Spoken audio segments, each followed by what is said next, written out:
Hi, good morning, everyone. I'm Flora Jane, the Interim Executive Director of the Biennial of the Americas, and we're thrilled to be hosting our Sustainable Americas Summit. Who would have imagined we would be hosting this virtually? But we're so glad you're here and we're able to come together with speakers and participants from across the Americas.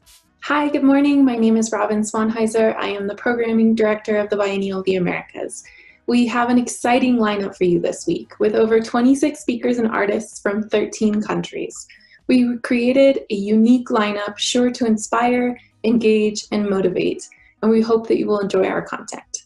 The Biennial of the Americas is a Denver-based organization. We are centered around creating connections, building community, and inspiring change across the Americas. And programs like this would not be possible without the generous support of AT&T, Liberty Latin America, and Continuum. The Biennial of the Americas launched our Youth Congress for Sustainable Americas in 2017 to connect young leaders from across this hemisphere who are dedicated to furthering sustainable action at the local level. Today, our Youth Congress represents a network of leaders from 15 different countries across this hemisphere, and we're thrilled to connect everyone virtually during this summit. Thank you, and let's hear from some of our Youth Congress delegates joining us this week during our Sustainable Americas Summit. Hello, my name is Gianna West-Tice. I am from Denver, Colorado in the United States of America, and my sustainable future is one where all living things are treated with dignity and respect. That includes obviously humans, but also plants and animals. It's one where our ecosystems are thriving and people are living with nature, not against nature and not abusing nature. And we are the Youth Congress for Sustainable Americas. Bonjour, je m'appelle Cyrielle Noël. Hello, my name is Cyrielle Noël. I'm from the River Island, traditionally recognized as Tiohtià:ke, also known as Montreal, here in Canada.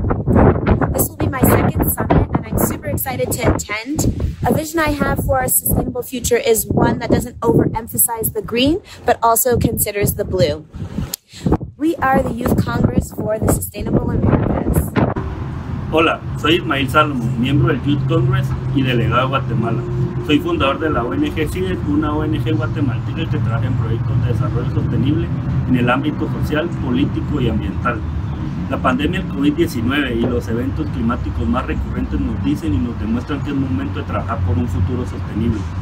Un futuro donde encontremos el equilibrio entre explotación y desarrollo para las comunidades y ciudades. Es momento de preservar y cuidar todos nuestros ecosistemas y recursos naturales, porque sin estos no habrá futuro. Y sin un mundo no tendremos futuro.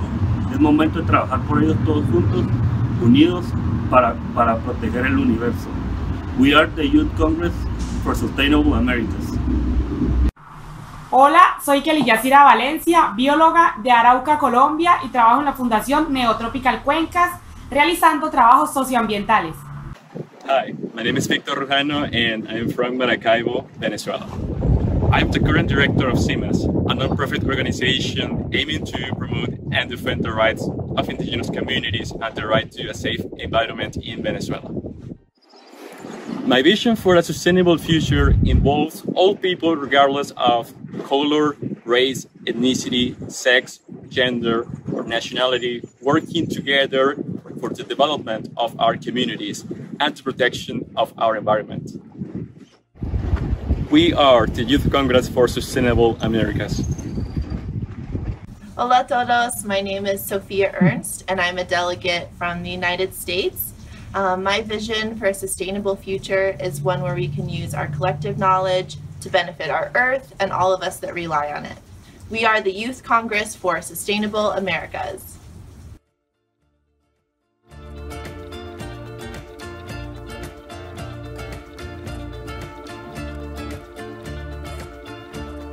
Okay, hello everybody, and it's a pleasure to address you in this Biennial of the Americas at a decade, this decade 2020-2030, which really will require exponential delivery of the nature agenda, and youth plays a pivotal role in this, and a decade that will require also that we democratize conservation.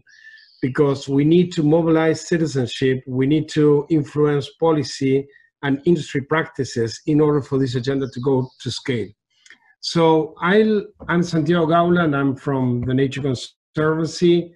I'm responsible for the Latin America region, and I'll share with you just a few slides to tell you what we are doing in the region and how we are addressing this decade, which is so challenging, but also with so many opportunities. And I see opportunities because, I mean, it's not only because of you and all the youth and the level of awareness that we see increasing across the board globally in terms of the environmental agenda, but also because we have the international commitments of biodiversity, the climate accord, we have the SDGs for 2030, and also the institutional maturity and the urgency really to address the nature that sustains the way of life in our planet, not only for communities, but also for business and governments and society overall. So we have that, we have green technology, we have green finance. There is a ton of the building blocks to succeed this decade in place, but the urgency can't be bigger. So at TNC, the first thing we did is focusing on what are the must-win places, what are the last chance ecosystems, those that we need to really prioritize in order to, demonstrate that a new way of sort of growing in the region where nature and people can thrive together is possible. So we focused on 10 places that, as you know, Latin America has 40% of the global biodiversity, whereas only 10% of the land coverage. 6 out of the 10 most biodiverse countries in the planet are in Latin America. So it's a region that really plays a very key role in the biodiversity and the climate agenda for this decade. So what we did at TNC is we picked those 10 places that have the highest level of biodiversity, but also that are under threat of deforestation or land degradation, right? And that have the political and citizen environment to really work programmatically from now till 2030 on really establishing a demonstration ground, a lighthouse of conservation with development.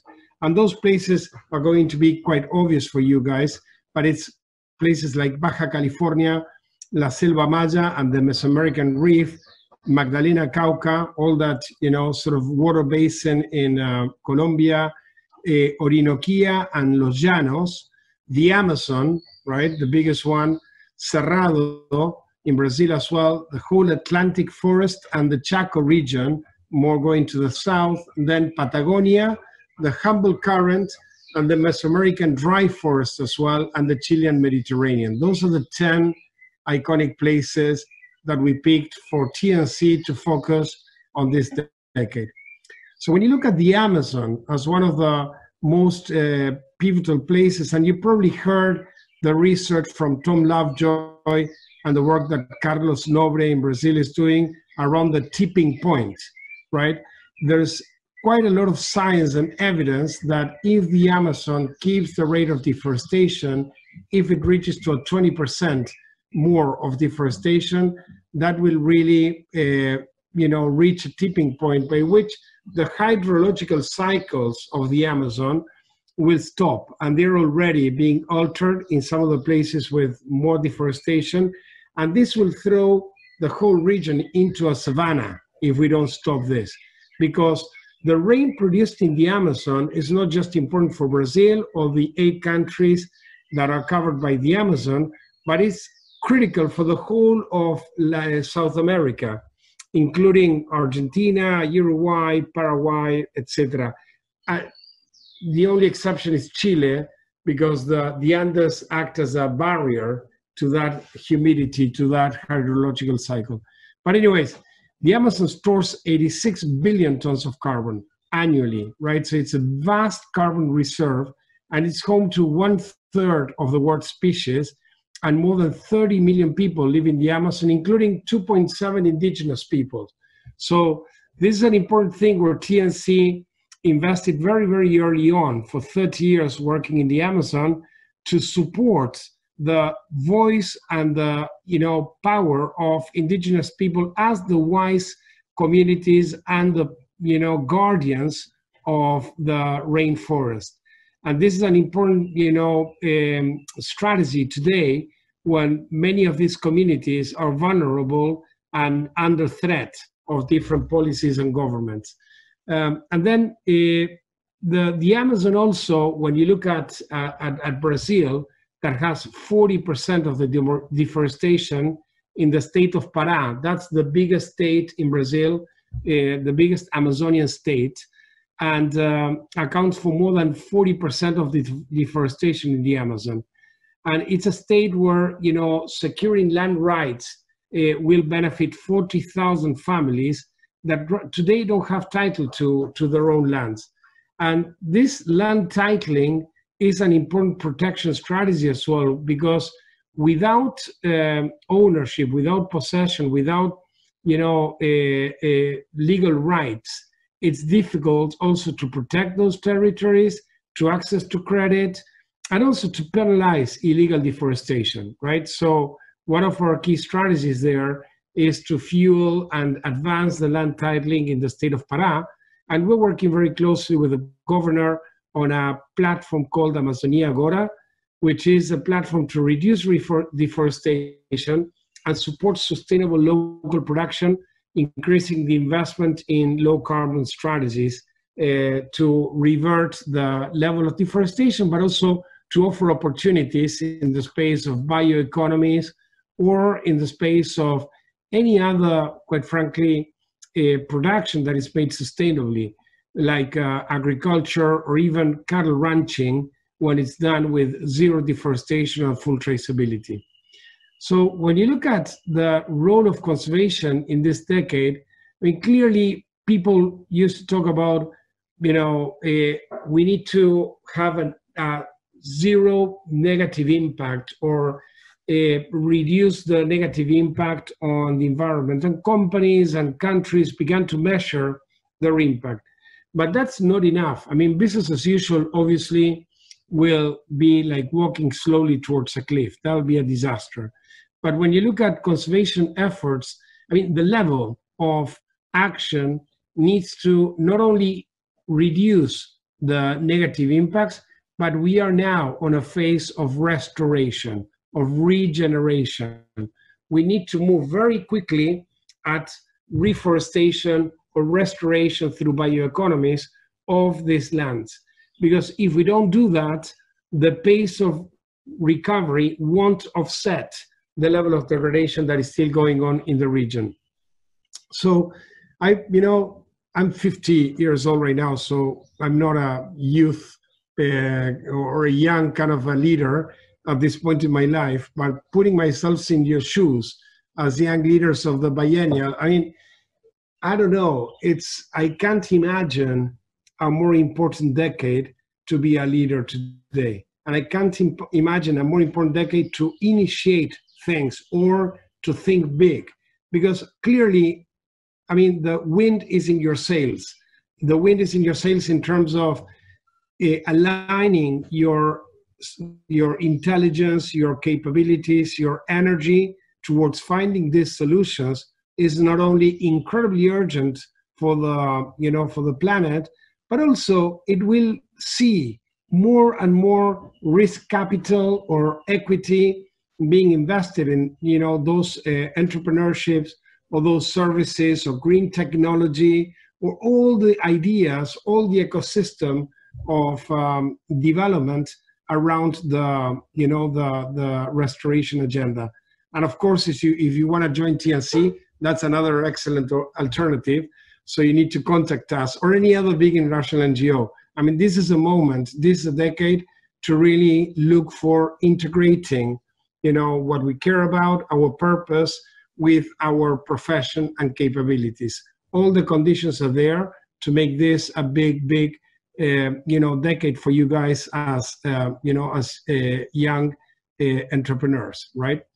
So TNC is a little bit different, of course. I mean, we are the biggest environmental NGO in terms of assets and in terms of global coverage, and we have a role to play as well.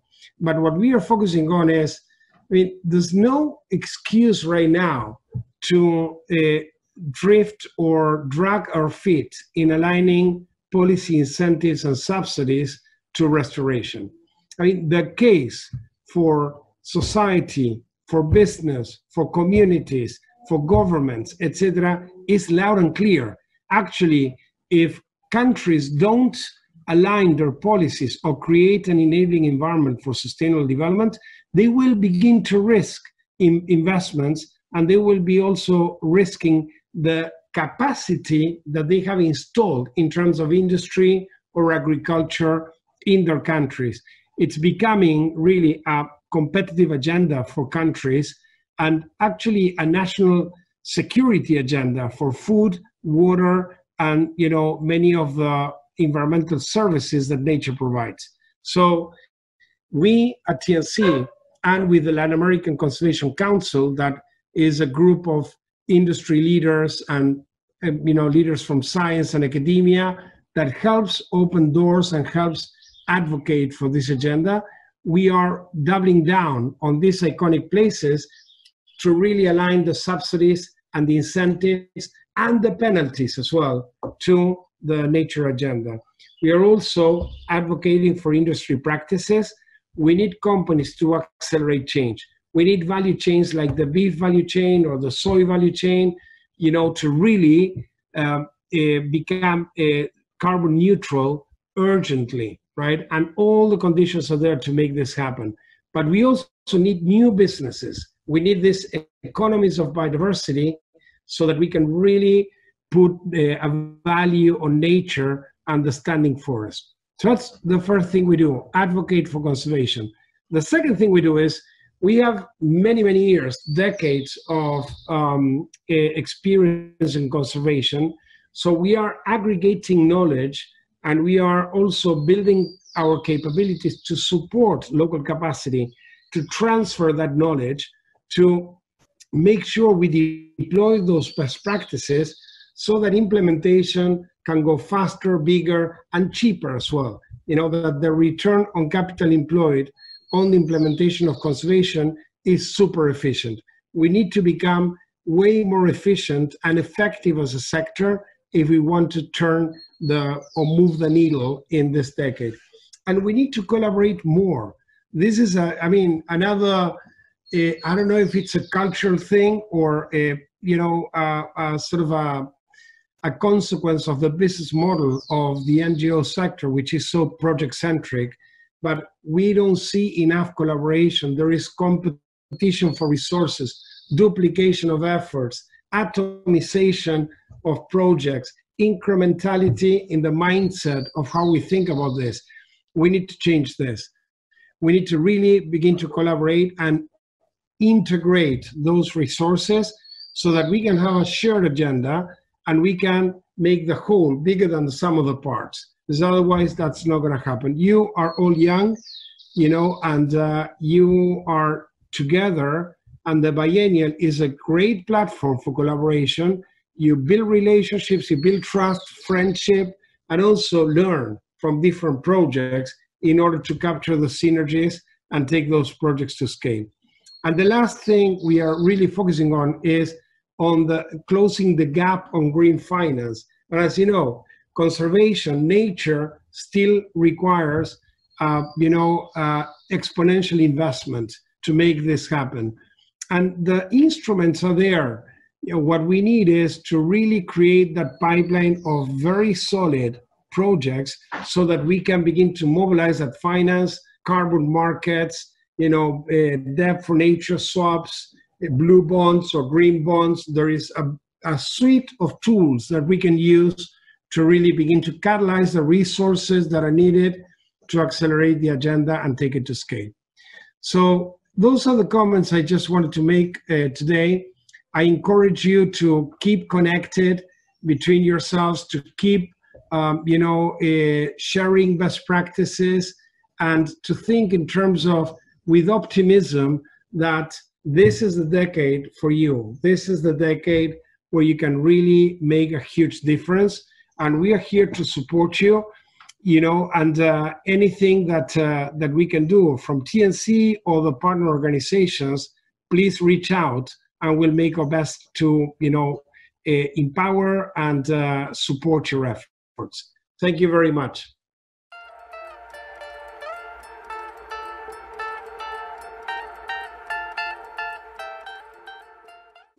Hi everyone, it's a great honor to be here today with you and address the topics of art, humanity, and sustainability.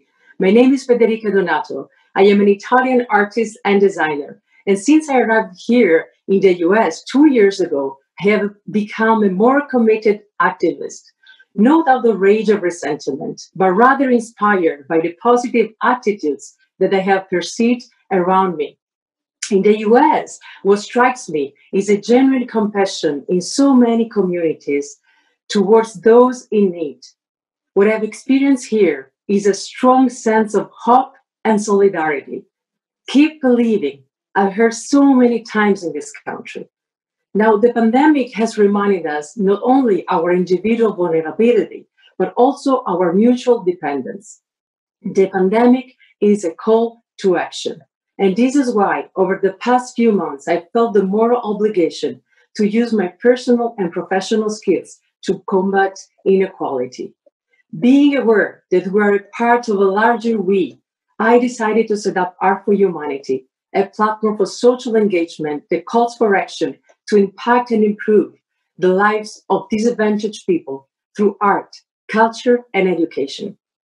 I felt the urge to share the stories of vulnerable communities in our country and around the world, because stories are powerful.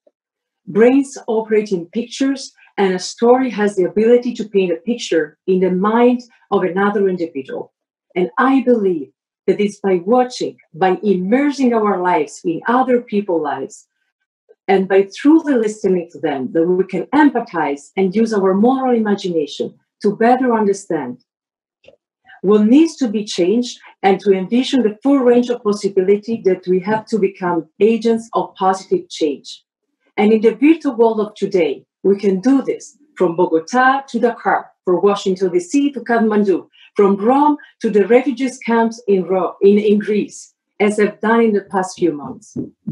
Everything we do, we want to challenge the status quo. We want to inform and inspire. We are setting up beautiful cultural and artistic events. We are producing nicely done items that feature engaging messages. We are creating networks, making connections, and engaging people. Because when we act together, we amplify our strengths. Why using art for this mission? Because art is the one language we all speak. Because art has the power to evoke feelings and emotions trigger actions. Art has the power to promote ideas, and ideas are the most powerful and sustainable vehicles we all have to drive changes and improvements. How can we make our humanity progress in a sustainable way? United versus divided, open versus closed, we versus I. Our actions need to be bold and transformative. There is certainly an awareness of the greening poverty that so many experience daily around the world. And yet sometimes we say that our efforts to combat poverty and disease do not and cannot work. There are some places beyond hope. The certain people and regions are condemned to endless cycle of suffering. We need to put those myths to rest. We need to set aside the skepticism. Poverty, exclusion, racism are choices, our collective choices, and it's upon us to change the narrative. This is why I want to share with you my passion for the United Nations 2030 agenda and my enthusiasm for how the 17 Sustainable Development Goals can impact our shared humanity. And let me emphasize how particularly meaningful it is to be here today at the Denver Biennale, an organization that strongly promotes the dialogue about the interdependence between art and humanity. While the imperative now is to implement these agreements, it is important to recall that the Sustainable Development Goals are not just an additional plan for our society, nor do they replace the specificity and detail of existing international agreements. Those goals are a shared vision of an interconnected world. There are no borders, no colors, no diversities, no religions that should keep us divided. We are much more united by our common destiny than we are divided by our different culture and ethnic identities. An impoverished child in a distant slum or in a neighborhood not far from here is just as equal, as worthy as any of our children, as any of us, as any head of government or leader around the world. What do we need to do to get there? We should fill the gap between disadvantaged communities and privileged ones, a gap made of inequalities that keep us divided. This is a humiliated humanity, and we should release it from shame and humiliation. Who wants to live in a society of injustice, division, and sorrow? What is the future of our shared humanity if we don't take care of it today? We can enact essential changes, but we have to prioritize this effort. We need to make a collective shift in mindset that drives a moral renewal through our personal engagement, both at local and global level. Let's start this process of healing. As President Obama said in one of his most beautiful speeches, I want to insist that supporting development is not charity, but is instead one of the smartest investments we can make in our own future. After all, it is a lack of development when people have no education and no jobs and no ops, a feeling that their basic human dignity is being violated, that helps fuel so much of the tensions and conflict and instability in our world. And of course, we all know how difficult the task is and the huge challenges ahead of us. Poverty, growing inequality exists in all of our nations, and all of our nations have to work on this. And that includes here in the United States. We live in a world of such profound and rapid changes that no one country can stand alone. The global interlinked threats and challenges require everyone to share responsibility and contribute to a common vision. But development is threatened by inequity.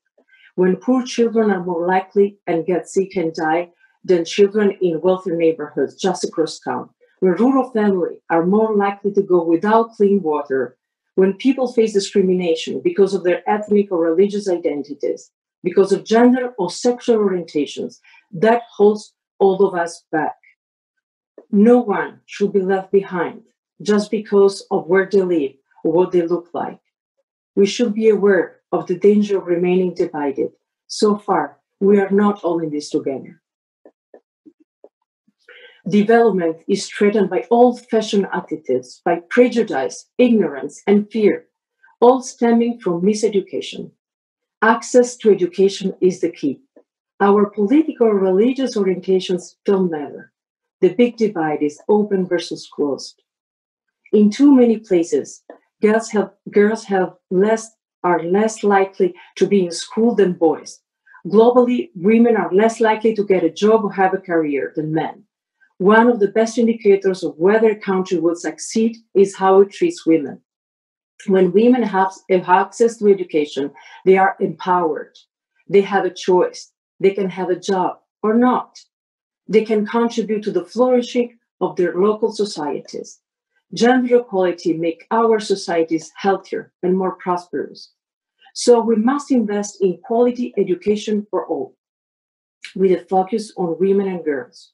We must do our part and set them free from old-fashioned beliefs. We should understand that when we support disadvantaged communities, we uphold the ideal of collective dignity. We elevate our shared humanity. We need to rethink what is a successful society. We must start a collective project that requires a cultural transformation, a shift that the pandemic, although terrible, might favor. We need to emerge from this global emergency with a new direction. Awareness is just one step. Being empowered will make all the difference. The UN 2030 goals speak to many common concerns of countries at all levels of development, whether unemployment, inequalities, injustice, violence, government mismanagement, threatening natural disaster, and climate change challenges, like industrial pollution, degradation of the terrestrial ecosystems, and loss of biodiversity. These challenges are full inclusive, so the solutions must be as well. Sustainable development cannot be achieved unilaterally by one country alone. And probably one of the most relevant affirmations from the UN agenda is that if a significant economic or social group is left behind, our development is not sustainable. That is why we need to work together to find solutions that are sustainable and durable, and that recognize our interdependence with each other and with all life on Earth. We all must become ambassadors of change, built on the fundamental concept of human dignity. We grow when we extend and expand our potential. We should extend our sense of possibility and willingness to enact significant changes to the status quo. We can start from our local communities. Our personal and professional knowledge, skills, resources, and connections should be committed to combating injustice and making our society more balanced and equitable. The ultimate goal is to help build an interconnected society where people focus on global community interdependence, on serving others, and on restoring a lost sense of humanity and justice. With the unlimited potential of our personal and professional skills, we can be fully engaged in decreasing social and economic disparities. We can build a society of I care. I envision a world in which people wish not only to be active donors, but are also able to invest their time and commitment to empower others. We must find a way to a politics of the common good. We need to put in place mechanisms that can give voice to the unheard, define their needs, and find ways to address them. The principle to leave no one behind involves the society at all of its essential levels: citizens, private and public institutions, the business community, and the political class must contribute to paving the way to realizing the 2030 agenda. We should reach out to local authorities to ensure coherence and learn to work with civil society, corporations, academia, philanthropy organizations, volunteer groups, and others. And I believe that the Denver Biennale is an organization that can really assist in this worthy effort, especially in our beloved American continent. Indeed, local governments and municipalities are at the core of the required actions. Global and national policies must be guided by the realities and needs of local communities and partnerships. Reaching these goals is important, but even more, it is possible. Progress will depend on the actions we choose to take. For inspiration, look at cities in Germany. Look at states and the cities that have decided to become green. Look at municipalities that have decided to care for their poor and address inequalities, and subnational states that have their own development cooperation. Look at New Zealand. We can definitely choose to be more ambitious in our efforts to effect significant change. Let's bear in mind that inclusiveness is not just a matter of ethics and equality. Our commitment to leave no one behind is also about making sure the full range of knowledge, creativity, and solution that the diversity of people worldwide have to offer. This has to be acknowledged and embraced. Hence, the importance of meaningful interactions with small and large communities. We can establish a sustainable flow of relationships at any level, an organic movement of mentors directed to revitalize our global society. The private sector can play an important role by translating profits into sustained economic growth and environmental protection, and integrating sustainability information into the reporting cycle. In other words, while philanthropic actions by business and individuals play an important role, the real impact will not come from what they do with their money, but from how they make their money. We have an incredible, powerful, and sustainable resource: youth. We are raising the next generation and need to bear in mind that the power of education is the only way to create healthier and sustainable knowledge-based societies. We should reach out to young people and make them excited about the Sustainable Development Goals, which will be the whole generation of change agents who can advance this critical agenda. We must encourage and train present and future generations to be more conscious of our personal role to become warriors of love and justice for the betterment of our society. We need to provide them with more honest versions of our history. They need to be more aware of how they live, where they work, what they buy, and so on. We have to prepare them to be committed to grow and live with a strong sense of purpose. Art for Humanity's actions are very much focused on youth and education. I am so pleased to be working with the young, talented dancers of Alma Movimiento, the dance company of Teatro Mayor Julio Mario Santo Domingo in Bogotá, Colombia. Alma exemplifies how equal access to quality education is crucial to boost the development of vulnerable communities, to reduce disparities and division, and to promote well-being for all. Coming from diverse communities of Colombia and also from Venezuela, the members of Alma Movimiento dance with a strong sense of purpose.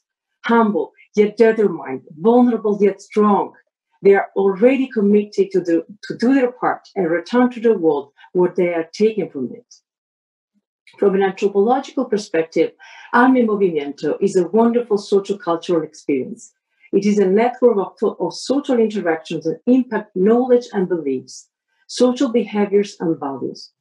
Let's show the future generations the real boundaries, that are not those limiting our territories. Real boundaries are the limits that we need to set in order to protect human dignity and our planet. We should tell our children that a successful society is an equitable society. A just society is the result of the respectful, cooperative, and fair behaviors of our communities. We need to change the current narrative and start educating our children about new and different priorities. We must recover a lost sense of humanity. It is a matter of personal conviction. Just one person or even one family or community may seem too small to make a difference, but it couldn't be farther from the truth. Everyone's contributions inspire hope. To conclude, I want to read you a part of the 1940 Message for All of Humanity from Charlie Chaplin's famous speech in the film The Great Dictator. I hope that it will inspire you as it inspired me. I'm sorry, but I don't want to be an emperor. That's not my business. I don't want to rule or conquer anyone. I should like to help everyone, if possible. Jew, gentle, black man, white. We all want to help one another. Human beings are like that. We want to live by each other's happiness, not by each other's misery. We don't want to hate and despise one another. In this world, there is room for everyone. And the good earth is rich and can provide for everyone. The way of life can be free and beautiful, but we have lost the way. Greed has poisoned man's soul, has barricaded the world with hate, has goose-stepped us into misery and bloodshed. We have developed speed, but we have shut ourselves in. Machinery that gives abundance has left us in want. Our knowledge has made us cynical, our cleverness hard and unkind. We think too much and we feel too little. More than machinery, we need humanity. More than cleverness, we need kindness and gentleness. Without these qualities, life will be violent and will be lost. The airplane and the radio have brought us closer together. The very nature of these inventions cries out for the goodness in man, cries out for the universal brotherhood, for the unity of us all. Let us all unite. Let us fight for a new world, a decent world that will give men a chance to work, that will give youth a future, and all age a security. Let us fight for a world of reason, a world where science and progress will lead to all men's happiness. I wish to thank the Denver Biennale and its sponsor for their commitment to this shared vision of humanity. Thank you for your generous invitation. I greatly look forward to future discussions and to meet you in person very soon. Thank you.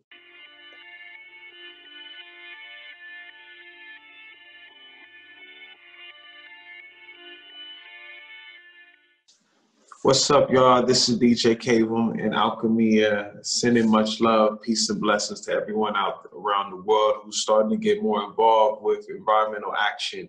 What we do, we're culinary climate action activists, energy wellness practitioners, and really we take it to a whole nother level.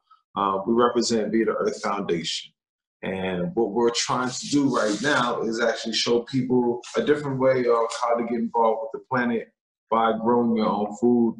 We have an initiative to actually teach people not only through music and art for social change, but really how to interact with, the earth. So come here and break it down. Tell them why we do this.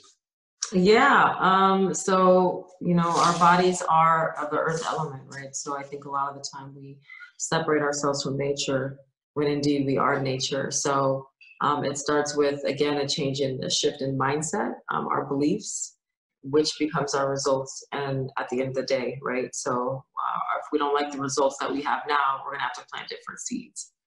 True indeed. So we utilize the method of environmental hip hop, and not only just that, but like through the style of what Alchemia is bringing, it's like really showing people how to get connected to the source, energy and spiritual alignment, and taking that to that level of artistic ability. I think it's a whole nother perspective. The Biomimics album was an album that was delivered to people in the form of seeds. So basically, our initiative right now is just seeding urban gardens in these times when right now I think food security is imperative, right? Food security is imperative.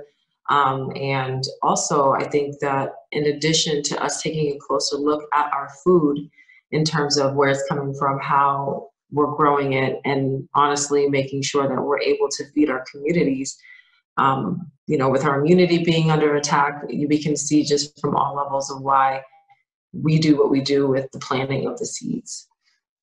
There it is.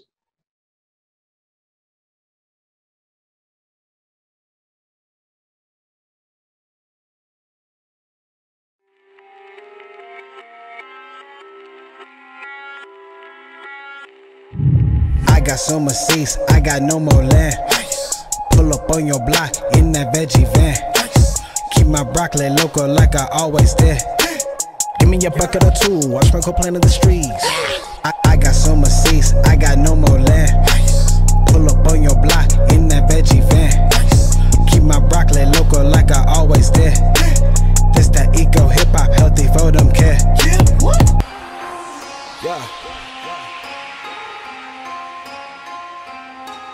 Yeah, my veggies so fresh, bits so fresh, garden so clean, grown with the best, rose in my hood, throwing up the X, dirt stay wet, flex, flex, flex, got a pocket full of seeds, what's next? Farmers markets always gonna have the fresh, look at the way that they eat, look at the way that they eat, you ain't finished your plate, why are you falling asleep? Never too late, be who you needed to be.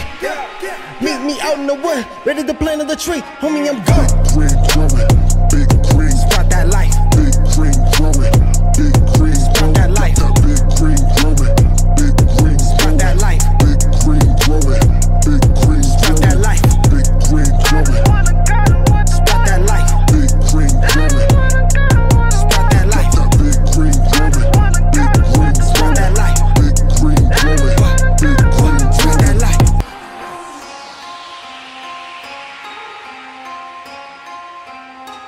I'ma make you think twice when you pull up on the corner store. What's the shelf life of your food? They say, I don't know. Why you eat that processed food? They say, I don't know. Why you never try the fresh juice? They say, I don't know. I got gold grapes with the gold carrots. Rolling tower gardens with romaine lettuce. Rolled on yams ASAP, always for the pan. Plate it up like a chef. Post one for the gram like.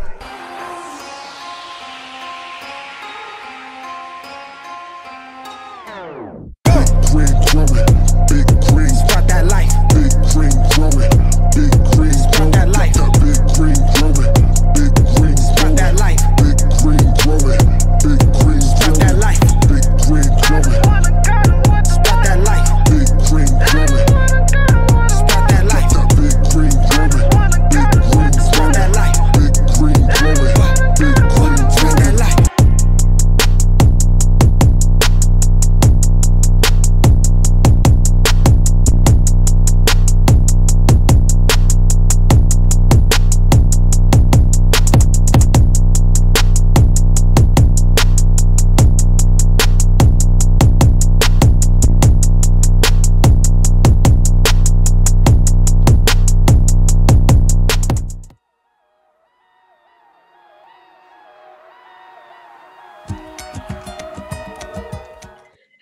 everyone. Thank you so much for having me. My name is Natalia Cardona. I am an illustrator and industrial designer from Colombia. Right now, I'm based in Portland, Oregon, and I just wanted to share a little bit of my experience and like my story and how I'm using actively like illustration and design to communicate certain topics, specifically like some of them about sustainability and climate justice through like a visual language through illustration. So first of all, I just wanted to address the fact that I had like basically most of my upbringing first in Colombia, specifically in the cities of Bogota and Pereira.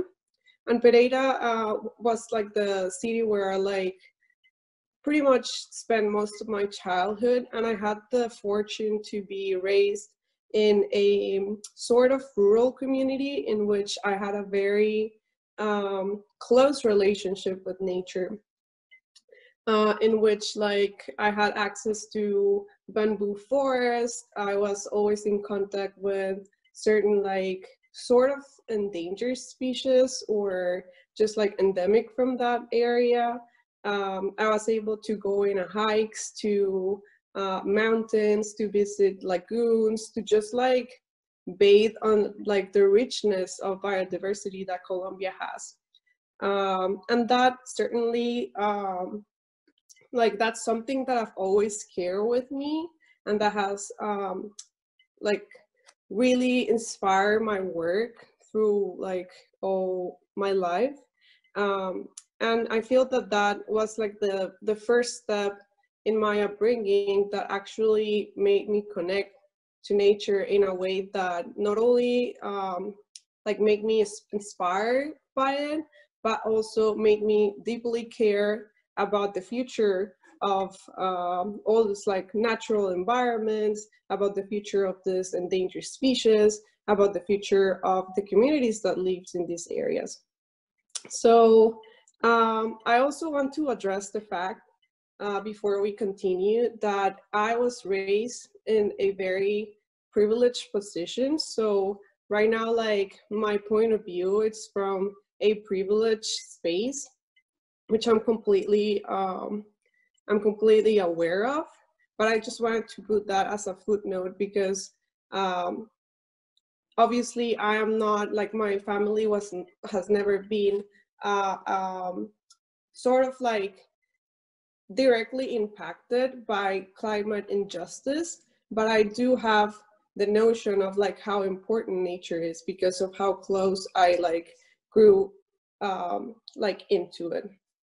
So I just wanted to like clarify that and say that this like really deep care that I feel for nature has been like a very important drive to be more involved in certain like activities or just like things that will like make a positive impact in the fight for climate justice. So I also want to say that when I was in my undergrad, I had a background in industrial design where I was able to have a certain education about sustainability and design and how to create like innovation towards a more like environmental consciousness that was able to make people create certain like products that was like better for generations to come. So with that in mind, I started like drifted apart from industrial design, and I basically started like illustration. Basically, when I started illustration, I found in that industry a place in which I could use visual communication to not only express myself, but also give other people voices. And not only other people voices, but also giving nature a voice in a way, And I think when I started illustrating and I started drifting into these topics about how I relate like personally with nature, I started doing it very like in an unconscious level, I think because of that upbringing and my like close relationship with nature.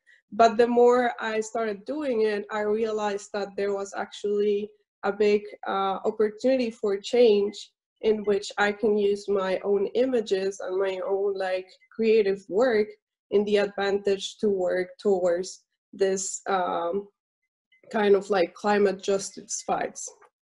So I wanted to like address the fact that with illustration right now, what I try to do is in the like on a very like primary step is try to understand like giving this like giving certain situations that are related to climate injustice or racial injustice that are like very very hard to process sometimes because of how catastrophic they are.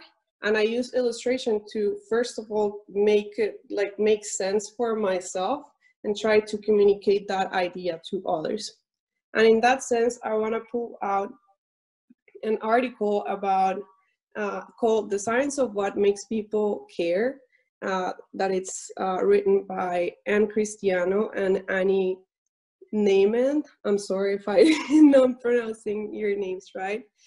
Which was published in the Stanford Social Innovation Review, which says that there's like 5 principles for making people care about certain things.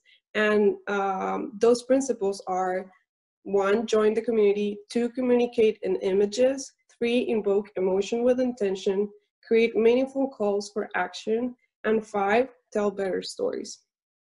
And I feel that this article is very useful into what I feel that I can like personally do with illustration towards making people care.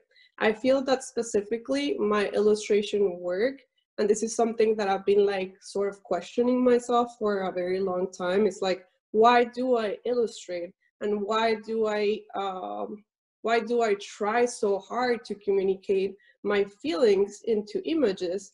And I think that the most like relevant answer for myself is that I want to communicate empathy, and to communicate empathy with one another, to communicate empathy with nature, to communicate empathy with those people that we usually like turn our face to, or we are not like usually in the right mindset to like try to put ourselves into their shoes.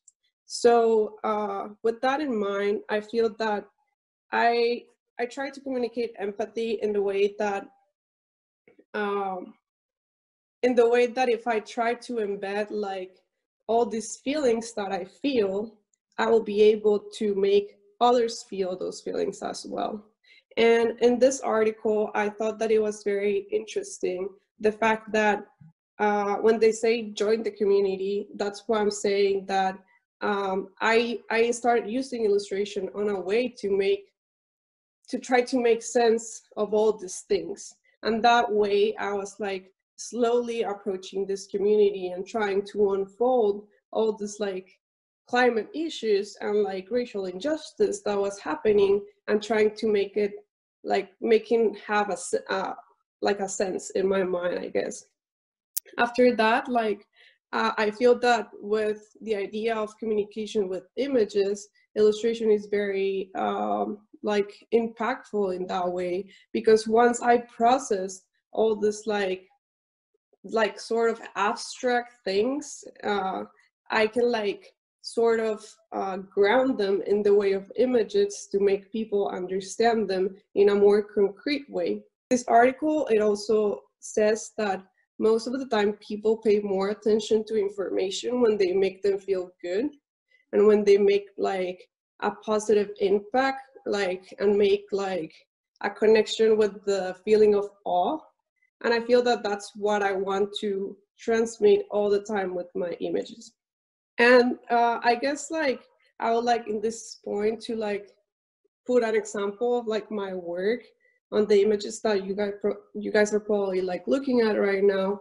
I had the, I'll say, not opportunity, but I had the, like, I had an experience this year that was like very moving for me personally, and was the fact that since I'm living here in Oregon, I lived through the wildfires that were happening on the beginning of September. And that was like very hard for me to comprehend because I have never lived through that. And again, I'm talking from a point of privilege. And I think on that occasion, I was like completely immersed on this like really catastrophic situation that put me into the shoes of like many people that lived through the situation, probably through all their lives. And I had to endure the fact that our city was covered in smoke for many days, at least like 2 weeks. We couldn't like breathe, we couldn't go outside. And in the midst of it all, I turned into art, and I created this piece of my house being completely surrounded by orange smoke. And that was the way for me to understand that situation. And then I was able to communicate that situation to others through images. And I feel that that image has such like a powerful emotion of like, I guess in this occasion it was not a positive emotion, but like a very like impactful emotion of like, this is happening, this is how it feels to be surrounded by this like horrible, scary thing that it's like smoke and wildfires, and how that people that are not living here in this moment are understanding the situation from my point of view.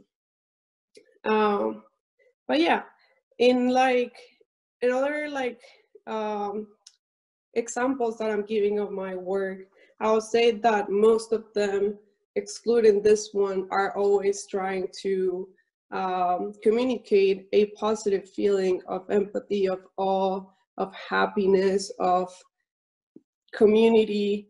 And like with the fourth principle that this article mentioned of creating meaningful calls of action and telling various stories, which is the fifth, I feel that I have two like good examples in the images that I'm sharing with you.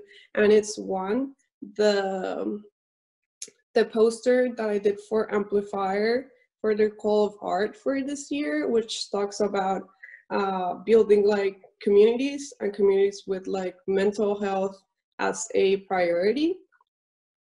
And the other one is an image that I created for a for the design week here in Portland for Outlet, which is a risograph printing shop, that they were doing a fundraiser art show, and we were all invited to create pieces that were not only gonna like convey all this like messages of like we are fighting for racial injustice here in Portland, but it was also towards raising funds for 5 different organizations that are fighting racial injustice locally in Portland.